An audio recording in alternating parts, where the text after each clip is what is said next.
നമ്മുടെ നാടിന് ഇടേണ്ടിയിരുന്ന പേര് ധർമ്മരാജ്യം എന്നായിരുന്നു. പക്ഷേ രാഷ്ട്രീയമായ ധാരണ വ്യത്യസ്തമായിരുന്നതുകൊണ്ട് സ്വാതന്ത്ര്യാനന്തര ഭാരതത്തിലെ ഭരണാധികാരിമാർ ധർമ്മരാജ്യം എന്നിടുന്നതിന് പകരം മതേതര രാജ്യം എന്നാണ് പേരിട്ടത്. കാരണം ധർമ്മം എന്നുള്ളതിനെ സംബന്ധിച്ച ഭാരതീയമായ കാഴ്ചപ്പാട് വേണ്ടത്ര ഇല്ലാതിരുന്ന പാശ്ചാത്യ വിദ്യാഭ്യാസ സമ്പ്രദായത്താൽ വളർത്തപ്പെട്ട ആൾക്കാരായിരുന്നു സ്വതന്ത്ര ഭാരതത്തിൻ്റെ നായകന്മാർ. പാശ്ചാത്യമായ വിദ്യാഭ്യാസത്തിലോ ദർശനത്തിലോ ധർമ്മം എന്ന സങ്കല്പം ഇല്ല. അവർക്കറിയാവുന്നത് മതം ആണ്.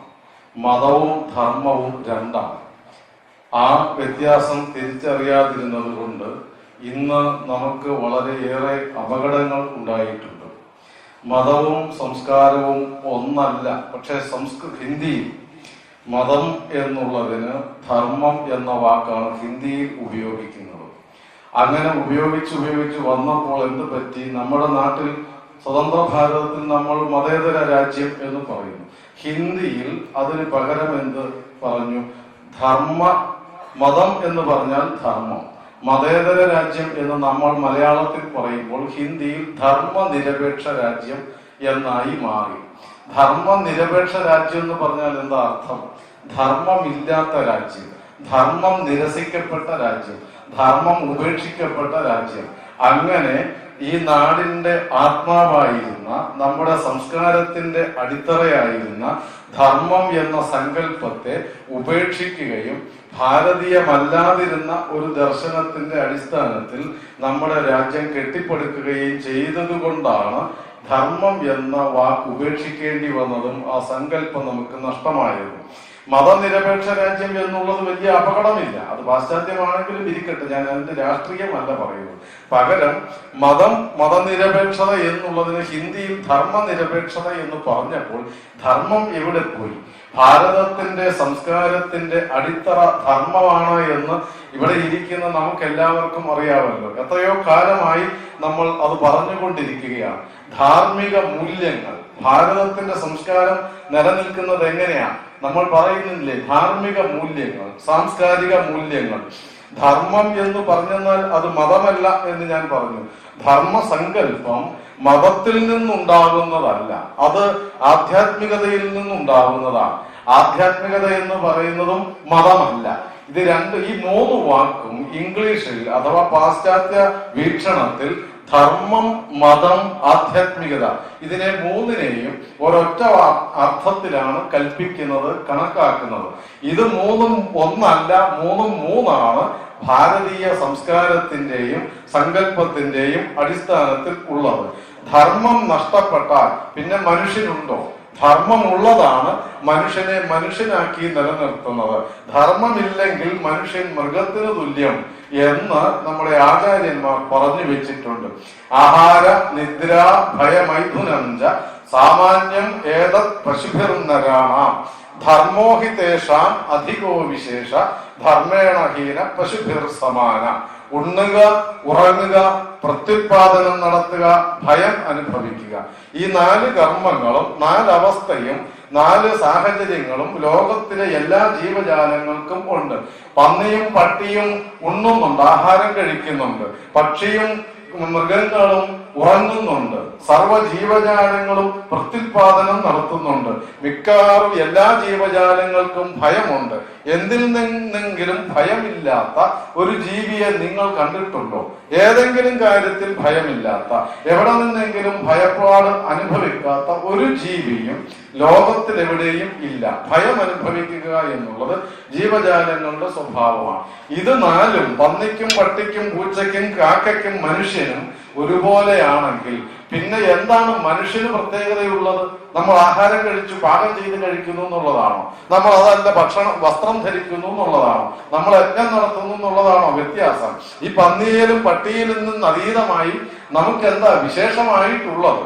ആ വിശേഷമായിട്ടുള്ളത് തിരിച്ചറിവാണ്, വിവേകബുദ്ധിയാണ്. പക്ഷെ ആ വിവേകബുദ്ധി കൊണ്ട് തിരിച്ചറിഞ്ഞ ധർമ്മബോധം ഉള്ള മനുഷ്യൻ, ആ ധർമ്മമാണ് മൃഗങ്ങളിൽ നിന്ന് അതീതമായി മനുഷ്യനെ മനുഷ്യനാക്കി നിർത്തുന്നത്. ധർമ്മേണ ഹീന പശുഭിർ സമാന. ധർമ്മമില്ലെങ്കിൽ, പശു എന്ന് സംസ്കൃതത്തിൽ പറഞ്ഞാൽ മൃഗത്തിന് തുല്യമാണ്. ധർമ്മം എന്ന സങ്കല്പമോ സംസ്കാരമോ ഇല്ലാത്ത മനുഷ്യൻ, ധാർമ്മിക ബോധമില്ലാത്ത മനുഷ്യൻ മൃഗമാണ് എന്നർത്ഥം. അങ്ങനെയാണെങ്കിൽ പിന്നെ നമ്മൾ ഇങ്ങനെ മനുഷ്യനാണെന്നും പറഞ്ഞ് ഇത്രയും അധികം പ്രയത്നങ്ങൾ നടത്തുന്നത് എന്തിനാ? പന്നിയെയും പട്ടിയെയും പോലെ ജീവിച്ചാൽ പോലെ. അങ്ങനെ അല്ലാതെ ജീവിക്കുന്ന മനുഷ്യനെ മനുഷ്യനാക്കി നിർത്തുന്നത്, മനുഷ്യനെ സമൂഹമാക്കി വളർത്തുന്നത്, സമൂഹത്തെ ലോകത്തോട് ബന്ധപ്പെടുത്തുന്നത്, ലോകത്തെ പ്രപഞ്ചവുമായി താതാത്മ്യപ്പെടുത്തുന്നത് ആണ് ധർമ്മം. ആ ധർമ്മമില്ലെങ്കിൽ മനുഷ്യനായിട്ട് പിന്നെ ജീവിക്കേണ്ട ആവശ്യമില്ല എന്നർത്ഥം. അത് പ്രപഞ്ചത്തിന്റെ നിയമമാണ്. ധർമ്മം എന്നുള്ളത് മതമല്ല എന്ന് ഞാൻ പറഞ്ഞു. അത് ആധ്യാത്മികതയിൽ നിന്നുണ്ടാവുന്നതാണ്. അതുകൊണ്ട് തന്നെ ആ ആത്മീയ ദർശനം മുഴുവൻ പ്രപഞ്ചത്തെയും ഉൾക്കൊള്ളുന്ന ജീവിത ദർശനത്തെയാണ് ആധ്യാത്മികത എന്ന് പറയുന്നത്. അതിൽ നിന്നുണ്ടാവുന്ന ധാർമ്മിക നിയമങ്ങൾ, ധാർമ്മിക മൂല്യങ്ങൾ എന്ന് പറഞ്ഞാൽ അത് പ്രകൃതിയിൽ നിന്നുണ്ടാവുന്നതാണ്, പ്രപഞ്ചത്തിന്റെ നിയമമാണ് എന്നർത്ഥം. അതുകൊണ്ട് തന്നെ അതെല്ലാ മനുഷ്യനും പാലിക്കേണ്ടതാണ്. വേണമെങ്കിൽ, പാലിച്ചില്ലെങ്കിൽ അവൻ മൃഗത്തെ പോലെ ജീവിക്കാം. ആ ധർമ്മമാണ് ഭാരതീയ സംസ്കാരത്തിന്റെ അടിത്തറ. സ്വാമി വിവേകാനന്ദൻ പറഞ്ഞു, അതിന് മതമെന്നാണ് വിവേകാനന്ദ സ്വാമികൾ പറഞ്ഞത്. മതം എന്ന് സ്വാമികൾ പറയുമ്പോൾ ധർമ്മമെന്നോ ആധ്യാത്മികതയെന്നോ നമ്മൾ മനസ്സിലാക്കണം. സ്വാമി പറഞ്ഞ വാക്ക് മതം മതം മതം മാത്രമാണ് ഭാരതത്തിന്റെ ആത്മാവ്. അതിനെ നിങ്ങൾ ഉപേക്ഷിച്ചാലോ 3 തലമുറകൾക്കുള്ളിൽ ഭാരതം മരിക്കും. നമ്മളൊക്കെ അഹങ്കാരത്തോടുകൂടി പറയുന്നൊരു കാര്യമില്ലേ, സനാതന ധർമ്മം എന്ന് പറഞ്ഞാൽ എല്ലാ കാലത്തും നിലനിൽക്കുന്നത്, അതൊരിക്കലും മരിക്കില്ല. ചിലരൊക്കെ കുറച്ചുകൂടി അഹങ്കാരം കൂടിയാൽ പറയും, നിങ്ങളൊന്നും ഒരു ചുക്കും ചെയ്തില്ലെങ്കിലും സനാതന ധർമ്മം നിലനിൽക്കും. അതൊക്കെ മണ്ടത്തരവാ. അങ്ങനെ ഒരു പ്രവൃത്തിയും ചെയ്യാതെ ഒരു ധർമ്മവും നിലനിൽക്കില്ല. ധർമ്മം നിലനിൽക്കുന്നത്, സംസ്കാരം നിലനിൽക്കുന്നത് അതനുസരിച്ച് ജീവിക്കുന്ന മനുഷ്യർ ഉള്ള കാലത്തോളം മാത്രമാണ്. ധർമ്മം അനുസരിച്ച് ജീവിക്കുന്നില്ല ഒരു കുടുംബത്തിലെ 5 അംഗങ്ങളെന്ന് വിചാരിക്കുക. ആ കുടുംബം നിലനിൽക്കുമെന്ന് നിങ്ങൾ വിചാരിക്കുന്നുണ്ടോ? നിയമത്തിന്റെ അടിസ്ഥാനത്തിലല്ല, ഭരണഘടനയുടെ അടിസ്ഥാനത്തിലല്ല കുടുംബം നിലനിൽക്കുന്നത്. ധാർമ്മികതയുടെ അടിസ്ഥാനത്തിലാണ് കുടുംബം എന്നുള്ളത്. സമുദായം നിലനിൽക്കുന്നത്, സമുദായം അതൊരു വ്യക്തിയുടെ ഏർപ്പാടല്ല. സമുദായം എന്നുള്ളത് കൂട്ടായ്മയാണ്. ഏത് സമുദായവും, അത് പുലയ സമുദായമായാലും നമ്പൂതിരി സമുദായമായാലും സമുദായം വ്യക്തികളുടെ കൂട്ടായ്മയാണ്. അത് നിലനിൽക്കുന്നത് കേവലം മതത്തിന്റെ അല്ലെങ്കിൽ ഭരണഘടനയുടെ അടിസ്ഥാനത്തിലല്ല, പരസ്പരതയുടെ അടിസ്ഥാനത്തിലാണ്. പാരസ്പര്യമാണ് അതിന്റെ അടിസ്ഥാനം. ആ പാരസ്പര്യം എന്ന് പറയുന്നത് ധർമ്മമാണ്. ധർമ്മം ഇല്ലാതെയായാൽ സനാതന ധർമ്മം നിലനിൽക്കും. ഒരർത്ഥത്തിൽ അത് ശരിയാണ്. ലോകത്തിൽ പല രാജ്യങ്ങളിലും സനാതന ധർമ്മം നിലനിൽക്കുന്നുണ്ടാവാം. ഭാരതം മരിക്കും, ഭാരതം ഇല്ലാതെയാവും. സനാതനധർമ്മം മരിക്കില്ല എന്നുള്ളത് സത്യമാണ്, കാരണം അത് പ്രപഞ്ചത്തിന്റെ നിയമമായിരുന്നു. പക്ഷെ ഭാരതം മരിക്കും. സനാതനധർമ്മം ഉൾക്കൊള്ളുന്ന, അതിനെ പ്രഖ്യാപിച്ച, അതിനെ ജീവിച്ചു പോന്ന അനേകായിരം വർഷങ്ങളുടെ പഴക്കമുള്ള ഭാരതം എന്ന മഹത്തായ രാഷ്ട്രം മരിച്ചു പോകും. അത് തനിയെ നിലനിൽക്കുമായിരുന്നെങ്കിൽ 1500 കൊല്ലം മുൻപ് ഭാരതത്തിന്റെ ഭാഗമായിരുന്നില്ലേ ഗാന്ധാരിയുടെ നാട്, ഗാന്ധാരം, കണ്ഡഹാർ, അഫ്ഗാനിസ്ഥാൻ? ഇന്ന് അവിടെ സനാതന ധർമ്മമുണ്ടോ? അവിടെ സനാതന ധർമ്മികളുണ്ടോ?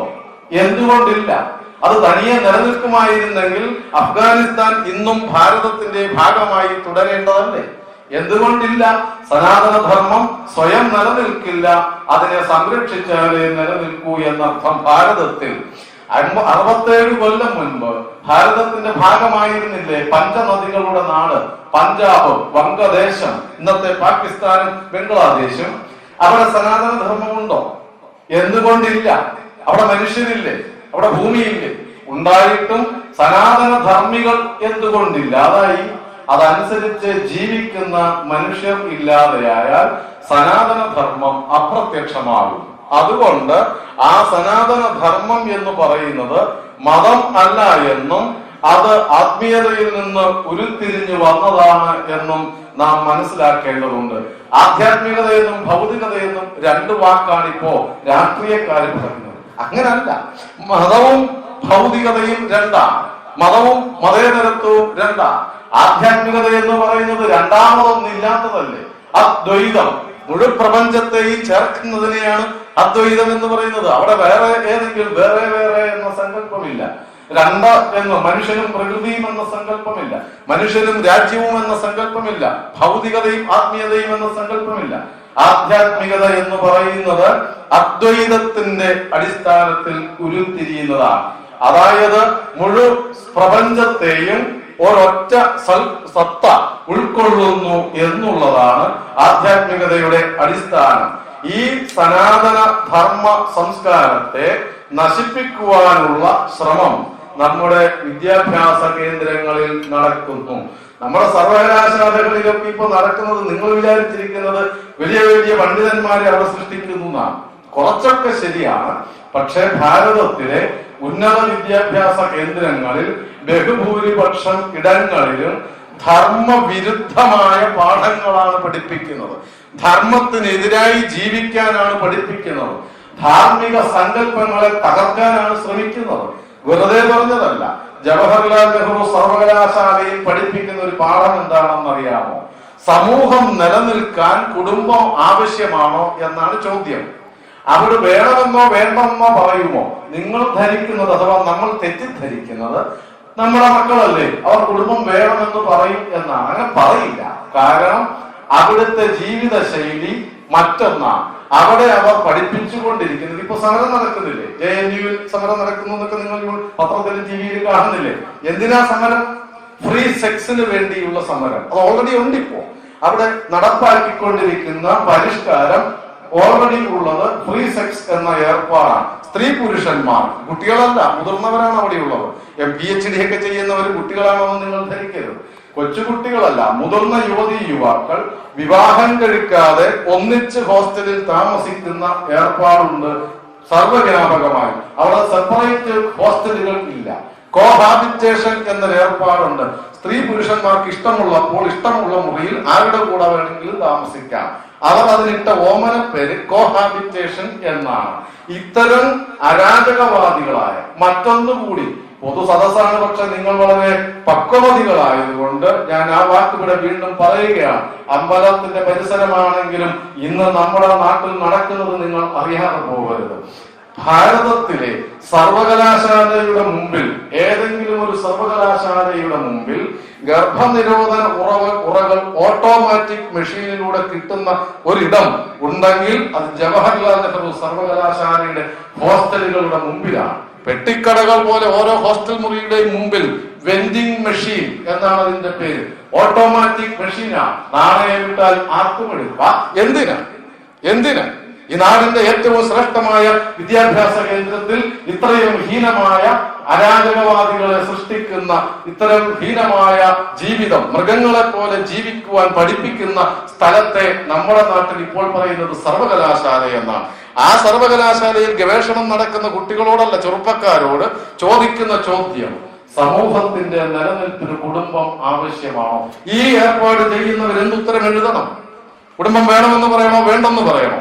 ലഹരി വസ്തുക്കളെ കൊണ്ട് അഴിഞ്ഞാടുന്ന ചെറുപ്പക്കാർ കുടുംബം വേണമെന്ന് പറയണോ വേണ്ടെന്ന് പറയണോ? കുടുംബം വേണ്ട എന്നാണ് ഉത്തരം കൊടുക്കേണ്ടത് സർവകലാശാലയ്ക്ക്. സർവകലാശാലയുടെ ചോദ്യമാണ് ഞാൻ പറഞ്ഞത്. അത്രയും അധപ്പതിച്ച വിദ്യാഭ്യാസ സമ്പ്രദായങ്ങൾ നടത്തുന്ന ഇടങ്ങളിൽ നിന്ന് വളർന്നു വരുന്ന പുത്തൻ തലമുറകൾ സനാതനധർമ്മം അനുസരിച്ച് ജീവിക്കും എന്ന് നാം വിചാരിക്കുന്നുവോ? ഈ സംസ്കാരം നിലനിൽക്കും വിദ്യാഭ്യാസം കൊണ്ട് എന്ന് നാം കരുതുന്നു. ഭാരതത്തിന്റെ സംസ്കാരത്തെ നിലനിർത്തുന്നത് സനാതന ധർമ്മം എന്ന് ഞാൻ പറഞ്ഞു. ആ ധർമ്മം എന്നുള്ളത് ഒരു അമൂർത്തമായ വാക്കാണ്. അതിനെ അനേകം സങ്കല്പങ്ങളാക്കി നമ്മൾ നിലനിർത്തിയിരിക്കുന്നു. സംസ്കാരം നിലനിൽക്കുന്നത് അനേകം സങ്കല്പങ്ങളിലാണ്. കുടുംബം എന്നുള്ളത് ഒരു സങ്കല്പം, ഗുരു എന്നുള്ളത് മറ്റൊരു സങ്കല്പം, അച്ഛൻ എന്നുള്ളത് ഒരു സങ്കല്പം, അമ്മ എന്നുള്ളത് ഒരു സങ്കല്പം ആണോ? അമ്മ എന്നുള്ളത് സങ്കല്പമാണോ? സങ്കല്പമാണല്ലോ, സ്ത്രീയല്ലേ, ഒരു വ്യക്തിയല്ലേ? അതല്ല. ഭാരതത്തിന് വെളിയിൽ കുടുംബം എന്ന് പറഞ്ഞാൽ ഭാര്യയും ഭർത്താവും മക്കളും. ഭാരതത്തിനുള്ളിൽ കുടുംബം എന്ന് പറഞ്ഞാൽ അച്ഛനും അമ്മയും മക്കളും. എന്താ ഇത് തമ്മിൽ വ്യത്യാസം? ഒരേ കാര്യം തന്നെയല്ലേ? വ്യത്യാസം വളരെ അടിസ്ഥാനപരമായിട്ടുണ്ട്. ഭാര്യയും ഭർത്താവും എന്ന് പറഞ്ഞാൽ അതെപ്പോ വേണമെങ്കിലും വിട്ടുപിരിയാവുന്ന ഒരു ബന്ധം. വിശേഷിച്ചും ഭാരതത്തിന് വെളിയിൽ അതൊരു കോൺട്രാക്ട് ആണ്, ഒരു എഗ്രിമെന്റ് ആണ്, അതൊരു പരസ്പര ധാരണയാണ്. എപ്പോ വേണമെങ്കിലും നിബന്ധന തെറ്റിക്കാം, എഗ്രിമെന്റ് വയലേറ്റ് ചെയ്യാം. എപ്പോൾ വേണമെങ്കിലും ഭാര്യയ്ക്കും ഭർത്താവിനും വിട്ടുപോകാം. അമേരിക്കയിലും പരിഷ്കൃത യൂറോപ്യൻ രാജ്യങ്ങളിലും പരമാവധി 3 വർഷമാണ് ശരാശരി കണക്ക്. 3 വർഷമാണ് ഭാര്യാഭർത്തൃ ബന്ധത്തിന്റെ കണക്ക്. അത് പലപ്പോഴും 1.5 വർഷത്തിൽ അവസാനിക്കുകയും ചെയ്യും. അതാണ് പരിഷ്കൃത രാജ്യങ്ങളിലെ ഭാര്യാഭർത്തൃ ബന്ധത്തിന്റെ കണക്ക്. പക്ഷേ ഭാരതത്തിൽ അച്ഛനും അമ്മയും മക്കളെന്ന് പറയുമ്പോൾ അവിടെ ബന്ധം അവസാനിക്കുകയല്ല, ബന്ധം തുടങ്ങുകയാണ്. കാരണം അച്ഛനെന്ന് പറഞ്ഞാൽ അവിടെ അവസാനിച്ചില്ലല്ലോ. പിന്നെ അച്ഛനുണ്ട്, ഇളയച്ചനുണ്ട്, വല്യച്ഛനുണ്ട്, പേരപ്പനുണ്ട്, കൊച്ചച്ഛനുണ്ട്, ചിറ്റപ്പനുണ്ട്. ഇങ്ങനെ അച്ഛന്മാരുടെ അഥവാ അച്ഛനിൽ നിന്ന് ആരംഭിക്കുന്ന ബന്ധങ്ങളുടെ ഒരു വലിയ ശൃംഖലയുണ്ട്. എണ്ണിയാൽ ഒടുങ്ങാത്ത ബന്ധങ്ങളുടെ കണ്ണികൾക്കുണ്ട്. തിരിച്ച് അമ്മയെ കുറിച്ച് ആലോചിച്ചാലും അമ്മയിൽ നിന്ന് ഇളയമ്മയും വല്യമ്മയും പേരമ്മയും മുത്തമ്മയും മുത്തശ്ശിയും ഒക്കെ ആയിട്ട് അമ്മമാരുടെ അഥവാ സർവ സ്ത്രീകളോടും ബന്ധം വരുന്ന രക്തബന്ധമോ കുടുംബ ബന്ധമോ കൽപ്പിക്കുന്ന തരത്തിലുള്ള വലിയ ഒരു ബന്ധങ്ങളുടെ ഒരു ശൃംഖല കൊണ്ട് ഈ നാട്ടിലെ സർവ മനുഷ്യരെയും തന്റെ കുടുംബാംഗമായി കണക്കാക്കാൻ കഴിയുന്ന ഒരു സങ്കല്പം. ഇതിനെ സങ്കല്പം എന്നല്ലേ പറയാൻ പറ്റൂ? അല്ലെങ്കിൽ കുടുംബം അവസാനിച്ചില്ലേ? പരിഷ്കൃത കുടുംബം എന്ന് പറഞ്ഞാൽ അച്ഛനും അമ്മയും 1.5 മക്കളും ചേർന്നാൽ തീർന്നില്ലേ ഇന്നത്തെ കുടുംബം?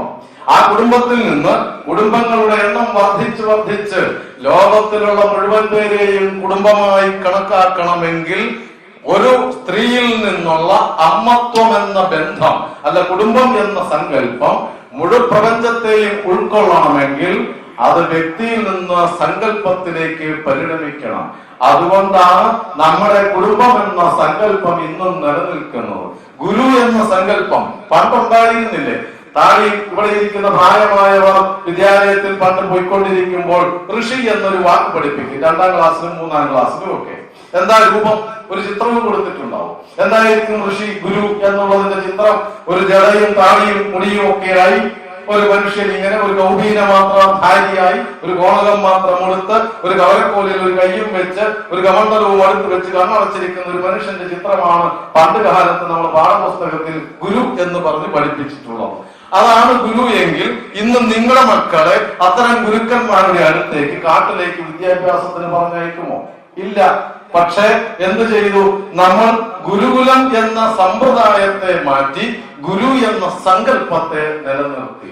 ഭാരതീയ സംസ്കാരം നിലനിൽക്കുന്നത് മുഴുവൻ സങ്കല്പത്തെ നിലനിർത്തുകയും സംവിധാനത്തെ കാലത്തിനനുസരിച്ച് പരിഷ്കരിക്കുകയും ചെയ്തു.